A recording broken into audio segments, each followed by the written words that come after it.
Hello and welcome to Connect. I'm your host, Randy Shabilo.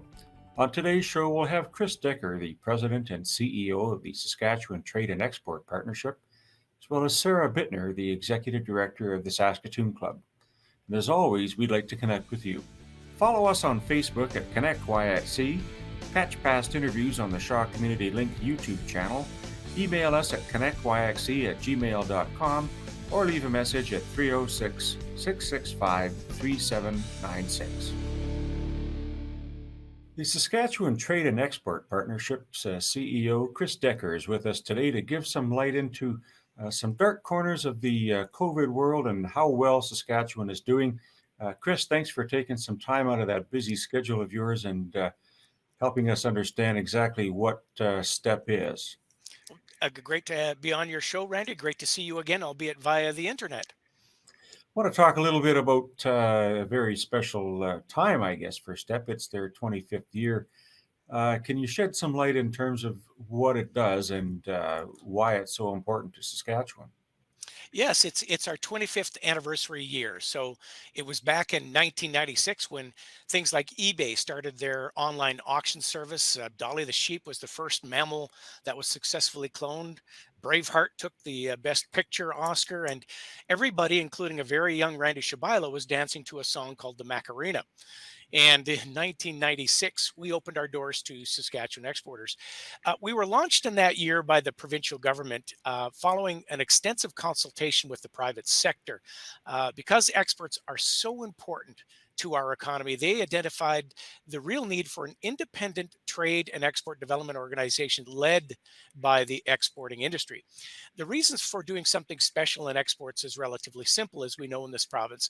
We have a population of about 1.2 million and it's growing, but that means we have a very small domestic market. Even Canada, with 35 to 40 million people, is a relatively small domestic market. So that means that we have to sell the vast array of products that we produce in this province into national and international markets in order to maintain and grow our economy. Indeed, 70% of what we produce in this province is exported.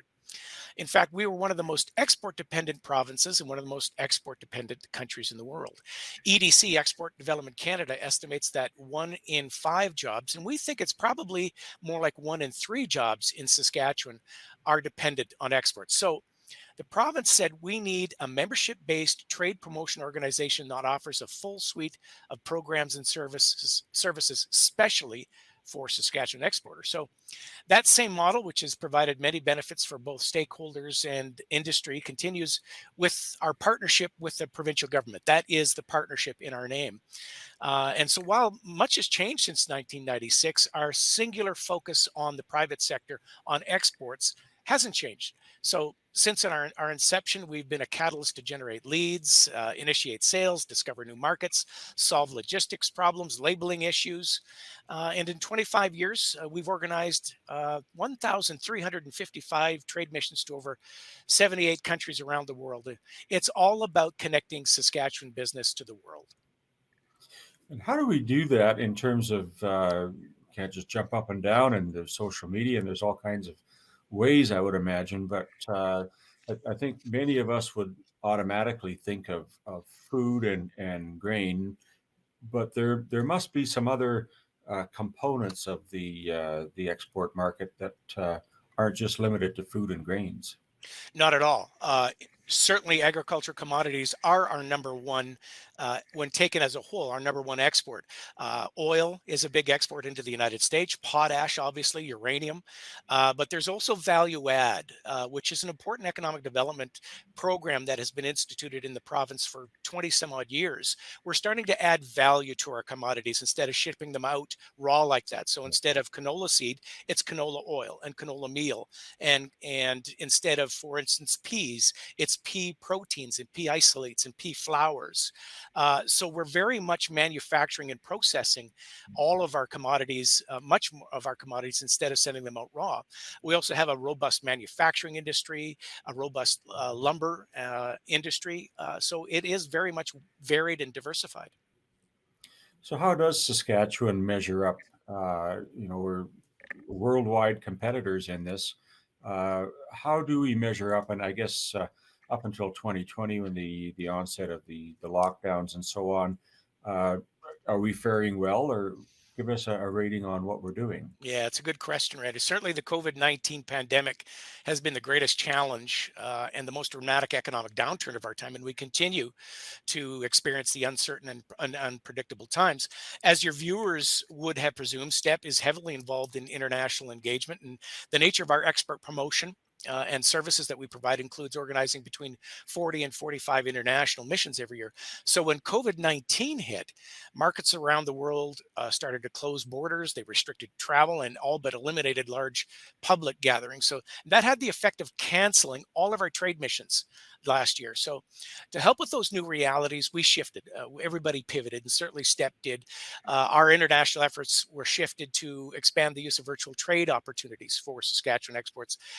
Last year, we conducted 64 virtual trade missions, 13 virtual trade conferences, 7 virtual trade shows. And in addition to those virtual trade missions, we launched our own Sask Trade Showcase, which is really an online virtual trade platform that allows a direct portal to connect international buyers and exporters. So to get to the question, how did we do during pandemic? Very well, all things considered. The total value of Saskatchewan exports to the world reached about $30 billion in 2020, and that was about a 2.5% increase over 2019. We were the only Saskatchewan province in Canada to record an increase in exports that year. If you think about it, it's actually intuitive why that was. The growth in exports was due to the substantial volumes of agricultural commodities shipped to the international markets, despite the worldwide downturn in economies during COVID-19. Our key markets are aware that Saskatchewan is a robust agricultural industry producer, and we provide high quality products at a credible volume. So the need to feed the world did not pause for pandemic.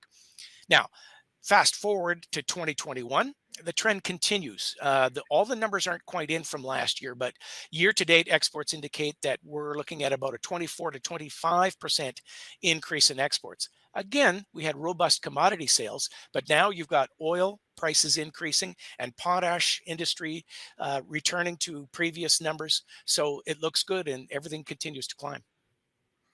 I guess we're not immune and we're not an island, and I'm pleased to see that we're reaching all those markets. I believe our Canadian dollar and the exchange rates come into play with that as a major factor.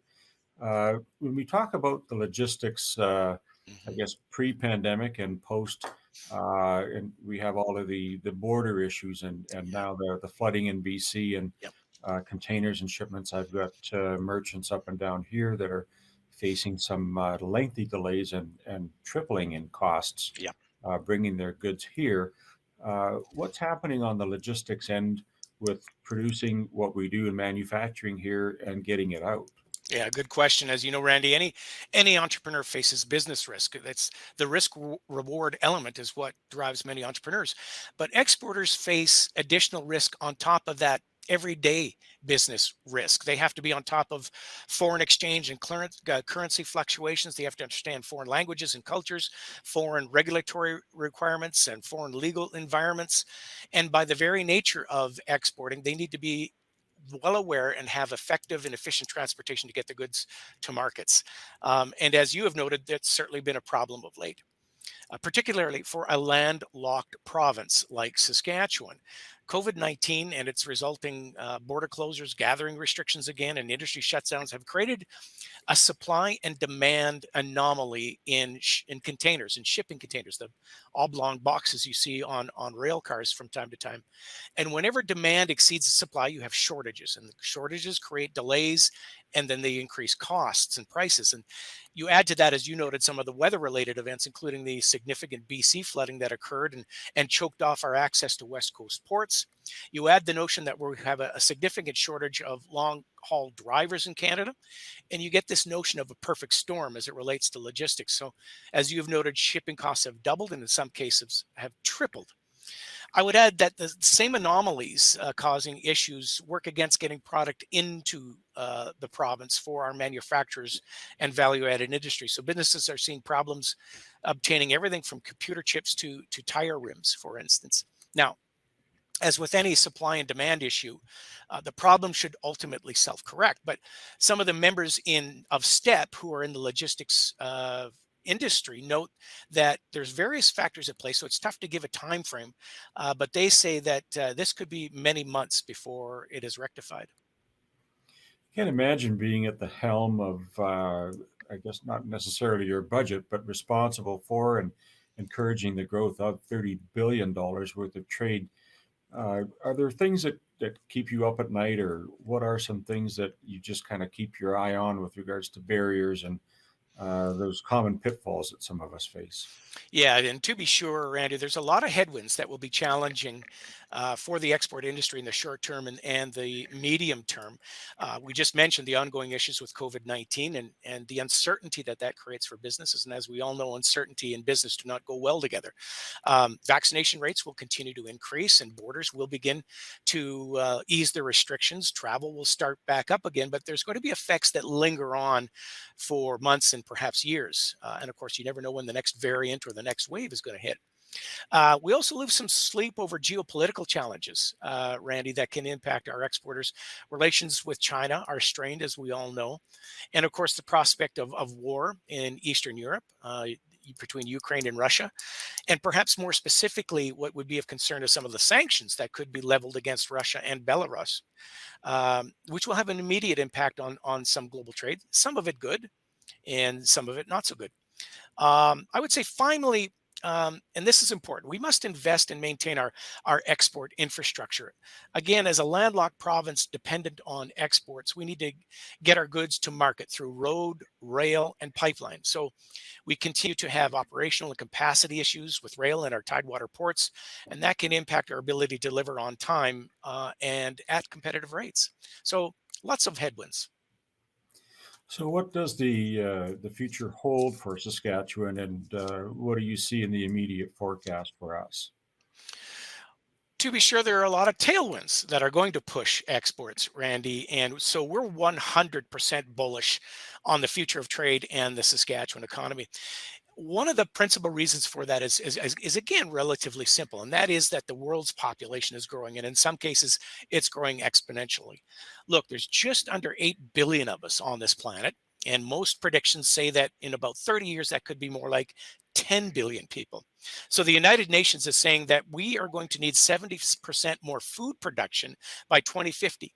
Now, that bodes well for ag producers, not only for ag producers, but for the robust food and ingredients industry that is in Saskatoon area. Indeed, consumption of plant-based proteins is projected to nearly double over the next 5 years. So I would note that the recent and significant investment in irrigation and infrastructure in the Lake Diefenbaker watershed will also provide some incredible opportunities for higher value crop production in that area and food processing that goes with that. So let's take a look outside of ag and ag food. We see incredible growth in manufacturing. We see some opportunities in high tech and in some services. For instance, as the world's appetite for cell phones, flat screen TVs, and electric cars grows, we point to the opportunities and the economic development arising from SRC's new rare earth processing facility, again in Saskatoon. So, as the famed movie director and producer James Cameron and his wife noted following their recent investment in the food industry in Saskatoon, the future is Saskatchewan.